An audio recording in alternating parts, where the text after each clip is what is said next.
Evento de lançamento de 2 perfumaços aqui da Cadillac em Las Vegas 2026 e é claro que eu trago tudo aqui para vocês. O primeiro que eu trago é o Muse feminino, perfume que abre cítrico com a laranja mais evidente, caminha para um lado floral e vai secando com uma baunilha bem gostosa. Tudo isso sendo abraçado por uma fava tonka absurda, perfume muito gostoso mesmo e que vai fazer muito sucesso. O próximo que eu trago para vocês é esse aqui, ó, o Sun, também lançamento maravilhoso. Comentei dele agora há pouco para vocês, diretamente da feira. Abre cítrico frutado, com um coco um pouco mais evidente, encaminha para um lado floral, tudo isso sendo abraçado por uma fava tonka, madeiras, perfume fabuloso. Na secagem ele fica bastante confortável.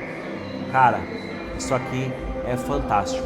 Esses são os 2 lançamentos aqui da festa da Cadillac em Las Vegas e claro, eu trouxe tudo aqui para vocês.